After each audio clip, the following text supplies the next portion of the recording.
8 de la mañana con 10 minutos, 8 con 10 minutos. Continuamos con más entrevistas en Punto Noticias de Radio Pichincha. Saludamos hasta ahora vía telemática con Enzo Maquiavelo, analista político. ¿Cómo está, Enzo? Buenos días. Bienvenido. Le acompañamos a Alexis Moncayo, quien le habla, Licenia Espinel. El presidente de la República ha tenido un nuevo quebranto en su salud y coincide este quebranto en su salud con una crisis sin precedentes en el ámbito de la violencia que se vive en Esmeraldas, una reunión que fue postergada por las complicaciones de salud del presidente de la República y en momentos en que también avanza un proceso de juicio político en la Asamblea Nacional. El presidente ha vuelto a insistir en el tema de la muerte cruzada durante una entrevista con la cadena CNN. En ese contexto se desarrolla esta semana en lo político. ¿Cómo mira usted el avance tanto del proceso de interpelación contra el presidente y de estos problemas de salud que coinciden con estas coyunturas?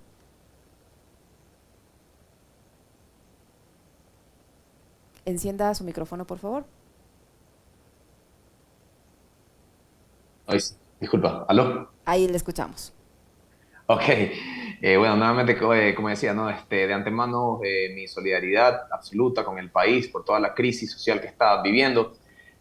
Saludos a ti, Licenia, a Alexis, a todo el increíble equipo de Radio Pichincha, que la verdad es que hoy en día en Ecuador se requiere de una valentía increíble, ¿no?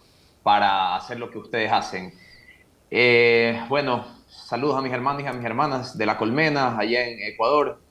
Y bueno, sí, con lo que dices, yo creo que es un patrón que ya hemos visto ya reiteradamente en Guillermo Lasso, ¿no?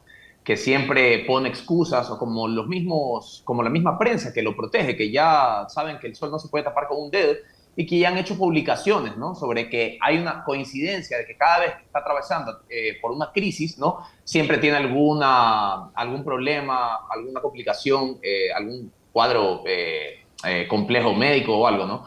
Entonces, yo creo que de cara al juicio político también, esto aquí ya se venía diciendo, ya se podía prever. Más bien, hice hace como un mes y medio, algo así, lancé una pequeña trilogía, una microserie llamada El Gran Cuñado, ¿no? En alusión a El Gran Padrino. Y en el episodio 3 justamente digo que Guillermo Lazo, si es que él se da cuenta que ya no puede con la Corte Constitucional, que ya no puede comprar los votos en la Asamblea, va a hacer lo que siempre ha hecho y que nos ha enseñado, ¿no? Que va a decir que tiene alguna complicación médica y que no va a poder asistir ya se ha, digamos, excusado anteriormente, ¿no? Por el caso Danubio, por el caso Pandora Papers, por el caso María Belén Bernal y por el caso acá, el Gran Padrino. En ninguno que se le ha exhortado a ir a la Asamblea ha logrado ir a comparecer. Y esto aquí es porque sabe que él no tiene cara, no tiene los argumentos, que va a ir al legislativo y que lo van a freír. O sea, sabe que no, o sea, no tiene una cara, una postura, no tiene absolutamente con nada con qué defenderse. Entonces, lo que yo creo que va a suceder aquí, y que ya lo he venido diciendo hace algún tiempo, es que Guillermo Lazo, ¿no? Él, claro, ¿no? Él como siempre, ¿no? Se muestra como gran machito y súper seguro de sí mismo, que a Milton Pérez en Teleamazonas, cuando este periodista le pregunta, ¿no? Sobre si es que él creía que su presidencia estaba pasando por una crisis, y él dijo, no, mi presidencia no está pasando por ni una crisis. O sea, imagínense el tamaño de arrogancia que debe tener ese pobre señor para afirmar, ¿no? Que no hay problemas dentro de su gestión. Entonces, lo que yo pienso que va a pasar, ¿no? Según a lo que ha venido demostrando en estos casi ya 2 años de administración del gobierno del encuentro, es que él está asegurando de que sí iría a comparecer a su juicio político, que sí, que absolutamente, que él va a ir con toda la fuerza, pero unos días antes, una semana y media, algo así, va definitivamente a decir que tiene alguna complicación muy grave, se va a ir del país y ya fuera, yo creo, estoy adivinando, creería que fuera Houston, Texas, y va a decir que a través de un comunicado que él hizo todo lo que podía por el pueblo ecuatoriano y que él sabe que si se iba a una reelección, aparte que si es que invocaba el artículo 148, que la Corte Constitucional igual lo pusieran en jaque, porque ya a este punto tengo entendido por varios especialistas que fuera muy poco probable que se lo permitan, que él, claro, por supuesto iría a la reelección y que él sabe que cuenta con todo el respaldo del pueblo ecuatoriano, pero las grandes mayorías sabemos que no es así, que esto aquí es que está fanfarroneando él y que claramente no está diciendo la verdad. Y ya una vez en Houston, él diría que ya no puede regresar porque, bueno, no, esto aquí se le ha ido complicando. Ahora, otra cosa que ha venido diciendo Andrés Arauz es bastante cierta, yo al menos comparto esa lectura, ¿no? Que él tiene el mismo destino que Juan Orlando Hernández, ¿no? ¿Por qué? Porque al igual que Juan Orlando Hernández, ¿no? Él intervino con los planes reales que tenía el Departamento de Estado de Estados Unidos con Honduras, que era meter una figura de izquierda dentro, ¿no? De las elecciones para desde adentro dividir a ese sector político de la población. Recordemos muy bien que el periodista Ben Norton, ¿no? Le dijo a Abraham Verduga que el candidato de la CIA para el 2021 no era Guillermo Lasso, era Yacu Pérez. Y esto aquí nos lo viene diciendo Fausto Rangles, exdirectivo de Pachacutic, que él admitió que desde ciertas ONGs, ¿no? Estaba ingresando, claro, recursos a la CONAIE, pero que nadie les podía asegurar a dónde, a quién y qué es lo que estaban haciendo con esos recursos. Entonces empezamos a ver una construcción de Yacu Pérez, ¿no? Que antes era Carlos Arnulfo Pérez Guartambel y que de repente se dejó el pelito largo, la chivita se pudo sacar los lentes como el hombre araña y de repente se convirtió en Yacu Sacha Pérez Guartambel y se comenzaba a posicionar, ¿no? Como este candidato indígena, perdón, de la izquierda, que obviamente, que ya sabemos que Yacu Pérez ha apoyado en ocasiones anteriores a Guillermo Lasso y su postura de la consulta popular del año 2018, etc. Entonces, bueno, sí, yo creo que el futuro de Guillermo Lasso cree él que va a ser protegido una vez que esté en Estados Unidos, que no, que digamos, va a ser una especie de personaje intocable. Pero ¿por qué digo, o por qué Andrés Arauz, perdón, dice que va a tener el mismo destino que Juan Orlando Hernández? Porque Juan Orlando Hernández fue capturado, de hecho, por las autoridades. Y eso ahí solo lo tienes por el aval del Departamento de Estado. Y Guillermo Lasso, en su manera desesperada, porque él sabe que él sabe que intervino, ¿no? Que interfirió con los planes que en verdad tenía la CIA reales en Ecuador, y que eso ahí la CIA no te lo perdona. Entonces, ahorita ha tratado de hacer méritos, ¿no? Y vemos un acto súper desesperado, como lo que salió en el New York Times de Estados Unidos, que Ecuador se convertiría en el primer país en enviar armamento al conflicto de la OTAN con Rusia, y permítame decir la OTAN con Rusia, porque esos son los términos reales, ¿no? Pero claro que lo iba a enviar a Ucrania, ¿no?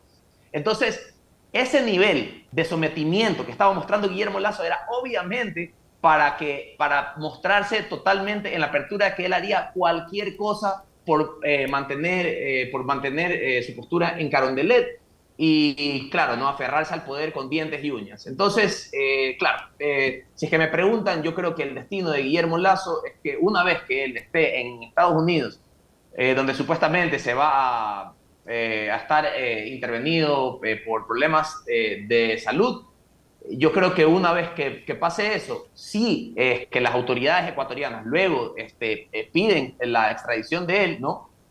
Yo creo que Estados Unidos, digamos como que sí lo va a terminar extraditando a las autoridades ecuatorianas.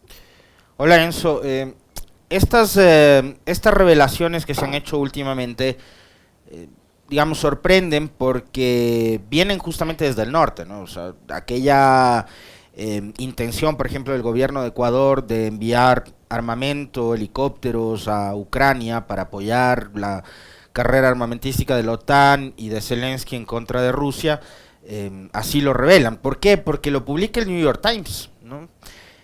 Después tenemos, digamos, la carta que envían unos congresistas al gobierno de Biden diciéndole, oye, investiga a tu aliado ecuatoriano porque está involucrado en cosas muy raras y no vale que el gobierno de Washington, de los Estados Unidos, esté apoyando a un presidente que está metido con temas muy delicados como por ejemplo la mafia albanesa.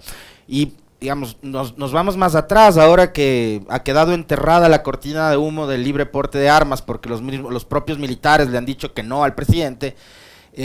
Recordemos que eso fue una cortina de humo para tapar lo del asesinato, la muerte violenta de Cherres y de 3 personas más. Entonces, estas cosas se están empezando a conocer y se conocen por publicaciones que vienen desde el norte. Y ayer, una de las más fervientes voceras que tiene este gobierno, Enzo, debes de haberla visto en Twitter, la señora Gabriela Panchana, casi que nos dice que la estabilidad del mundo, ya, la estabilidad de Biden y de su gobierno depende de la permanencia de Lazo en el poder en Ecuador, ¿no? Nos dice, ojo, lo que pueda pasar, porque Biden y su gobierno están en peligro si es que Lazo sale del poder. Que estas cosas vengan desde allá, ¿qué mensaje nos dan? ¿Qué deberíamos entender? Que surjan justamente desde el norte estas publicaciones y estas alertas. Mi querido Alexis, yo creo que justamente, ¿no? Como lo que estaba diciendo hace un rato, yo creo que Estados Unidos, ¿no? Como se lo conoce al imperio norteamericano, ¿no? Ese imperio, ese esquema global corporatocrático que tienen desplegado alrededor de todo el mundo, ¿no? Necesitan de, primero, personas que respondan a sus demandas, ¿no? A la de los grandes banqueros internacionales, de las grandes corporaciones multinacionales, pero también necesitan tener a líderes fuertes. Y Guillermo Lazo no es un líder fuerte, lo sabemos. O sea, está caído por donde lo quieras ver, como se dice vulgarmente, donde le pinches sale pus. No es solo su, digamos, programa de comunicación de cómo nos dicen todas las obras que hacen, porque no hay obras, no tienen que comunicarnos, ¿cachas? ¿No?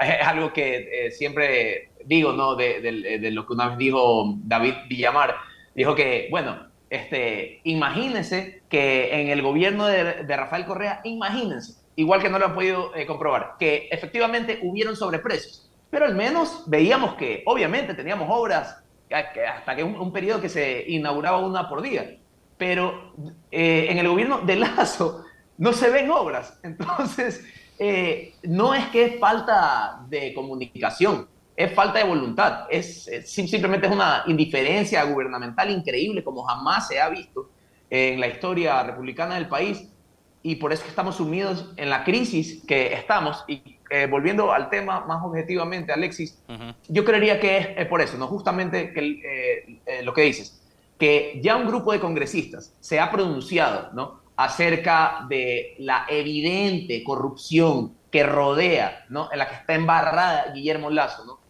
Que por donde sea que lo veas, imagínate que tengas unos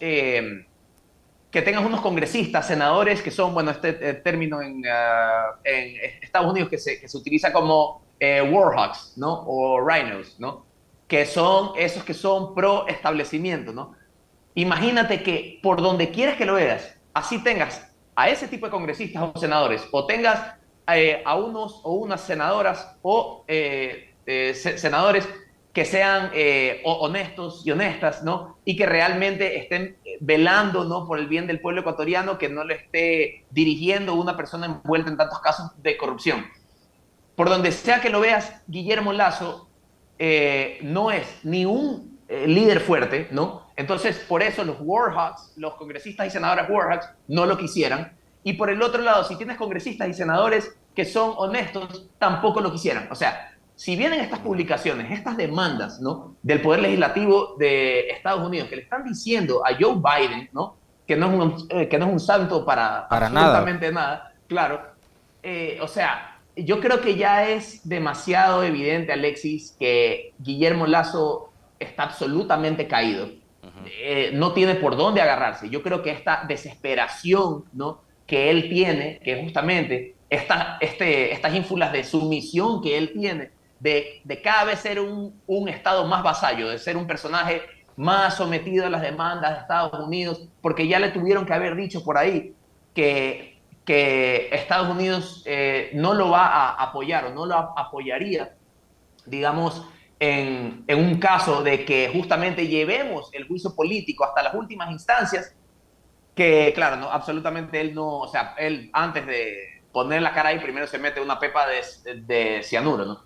Entonces, yo sí creo que esto ya viene con fuerza, ¿no? Digamos que es una bola de nieve que viene desde la punta del Everest y se viene acumulando, acumulando, y le va a pegar muy fuerte a Carondelet. Yo no creo que se pueda, o sea, yo no creo que tenga ya ningún recurso, la verdad, al menos de que, no sé, logre algún pacto súper fuerte con la cúpula, con la alta cúpula militar ecuatoriana y bueno, ¿no? Y que se queden ahí con Lara y que, bueno, vamos hasta el último hombre, pero de ninguna manera este tipo tiene salvación. Ya si es que Pero vienen, como tú dices, sí, El claro. presidente de la República ha dicho ayer nada más en una entrevista con CNN que no hay los votos suficientes para la censura en la Asamblea Nacional y que luego de su comparecencia, de su defensa, ha dicho, de su defensa en la Asamblea Nacional, en el Pleno Legislativo, tomará la decisión más adecuada para el país y no descarta que esta decisión sea la muerte cruzada. Que quieren verle fuera porque le resulta incómodo a muchos sectores, porque ha luchado contra la corrupción y porque está haciendo obra, no reconocen los logros conseguidos durante sus 22 meses de gestión. Eso es lo que ha dicho el presidente. ¿Cómo entender que pueda haber otro escenario, como usted lo expone, si el presidente dice que no hay los votos? Licenia, mira, esta aquí es mi lectura, ¿no? Según yo vengo estudiando, no solo el gobierno del encuentro, sino, digamos, como que la gestión pública que Guillermo Lazo viene realizando desde que, bueno, era vocal de la Junta Bancaria, desde que, bueno, fue superministro de Economía de Maguad, que fue gobernador del Guayas, que fue asesor económico de Lucio Gutiérrez y embajador itinerante con Washington DC, desde que escogía a dedo a los funcionarios que iban a ir en el gobierno de Lenín Moreno. Entonces, este tipo, o sea, solamente por ese lado, tú ya te das cuenta que Guillermo Lazo es una persona o que se le pudiera asignar, diagnosticar un tipo de patología psicológica, ¿no? Bien vinculada con la mitomanía, ¿no? Porque es un tipo que lo que sí se asesora muy bien, o más bien yo pensaría que es nato de él, que él sabe cómo mentir. ¿Tú cómo mientes? ¿Cómo haces que una mentira o sea, se vea como algo tangible, como algo real? Que tú, digamos que, claro, ¿no? Él quiere hacerles creer a las mayorías de que él sí tuviera la cara para ir al juicio político. Reitero lo que dije al principio de la entrevista. Caso Danubio no fue, caso Pandora Papers no compareció, caso María Belén Bernal tampoco fue y caso El Gran Padrino tampoco fue. ¿Ustedes creen que en verdad Guillermo Lazo, con todo eso que viene acumulando, ¿no? Y que muchos asambleístas y muchas asambleístas, ¿no? Y me atrevo a decir que al menos los de UNES, ¿no? Que les veo con un hambre por ponerlo ahí en el estrado a Guillermo Lazo y hacerle preguntas de todos estos casos, no solo de El Gran Padrino, ¿no? Que todos estos casos que se vienen acumulando, Guillermo Lazo lo sabe y jamás comparecería. Entonces, ¿por qué él dice, ay, no, es que no hay los votos? O sale con que, no, es que yo voy a estar ahí hasta las últimas instancias. Él dice esto como una especie de cortina de humo para que digamos, nosotras como que nos pongamos a pensar, ¿no? Como que incluyamos esto dentro del contexto que él sí iría, para que nos creamos, perdón, que él eventualmente sí se atrevería a comparecer al legislativo. Por eso que él dice, sí, sí, yo cuando vaya al juicio político no hay los votos, porque él sabe que es la única manera de hacerle creer a las personas que en verdad sí fuera un escenario real, pero no lo es. Vuelvo a repetir, todos estos casos no ha ido una sola vez. ¿Por qué iría justamente el día que muy probablemente le fueran a preguntar por todo esto acá? Entonces, él sabe que no tuviera cómo responder, que se le cayera la cara, si es que tiene una, ¿no? Entonces, sí, o sea, yo creo que lo que decía Alexis es algo muy importante también. Una vez que fue torturado y asesinado brutalmente Rubén Cherres, que era el vínculo, ¿no? Entre el gobierno y la mafia del gobierno, la Ujú. mafia y el gobierno es la misma cosa, ya, la verdad. Justamente después de que él fue asesinado, un día después, el porte de armas. Nos pusieron a hablar de eso. Luego, la renuncia de Rafael Cuesta. Luego, la renuncia de don Alfonso. y antes de eso creo la compra de votos por Henry Cucalón, que probablemente sea muy cierto porque ya lo hicieron en junio del año pasado y no me sorprendería que lo hagan ahora para estar, o sea, digamos, seguros, ¿no? Ante cualquier escenario, si es que por varios milagros logran ir al juicio político y logran, imagínate tú, yo qué sé, pues no, que Guillermo Lasso se le ocurra la locura de enviar a Henry Cucalón o una carta para que se la lean ahí al frente a todos y a todas las asambleístas diciendo que él no pudo comparecer porque tiene un cuadro médico complejo. Entonces, bueno, sea cual sea el escenario, yo creo que Lasso no va a ir. Creo que está haciendo todo esto aquí, todos estos eventos que han ocurrido, ¿no? Como decía Alexis, han sido cortinas de humo porque lo que se tiene que hablar es de Rubén Cherres, que Lasso no se ha pronunciado hasta ahora sobre ello, porque saben que si seguimos presionando con ese tema, Lasso no tuviéramos que esperar más días hasta el supuesto juicio político. Fuera, o sea, como vienen diciendo, o sea, se pudiera fácilmente, digamos, convocar otros mecanismos constitucionales para hacerlo ver como lo que es, porque, o sea, yo creo que lo de Rubén Cherres, aparte de lo que dijo Javier Lasso, ¿no? Que es bastante sospechoso, que fue a pocos metros de la casa de Guillermo Lasso en la playa. Entonces, o sea, en la política no hay coincidencias. Y este gobierno lo que más nos ha hecho saber es que, o sea, nos ha hecho reivindicar esa idea, ¿no? Que absolutamente no existe nada de coincidencia. O sea, cada crisis política que ha tenido, recordemos el primer motín carcelario que salió bailando con el tiktokero Maruri, y después otra cuando Lenín Moreno se fue del país, que lo dejaron ir, justamente pidieron hicieron un nuevo pedido a la Interpol de extradición al presidente Rafael Correa, que se lo negaron, no me acuerdo si por cuarta o quinta vez.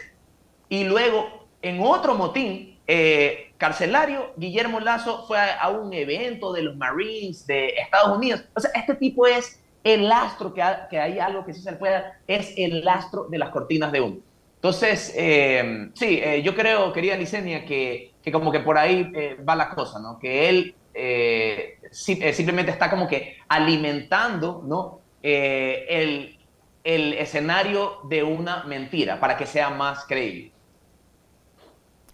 Muchísimas gracias, Enzo, por habernos acompañado en este diálogo. Muy amable. A ustedes, pues no. Muchísimas Muy amable, gracias por todo el gracias. trabajo increíble que hacen. Muy amable. Enzo Maquiavelo, analista político que ha estado con nosotros, 8:33 minutos. Una breve pausa, ya volvemos.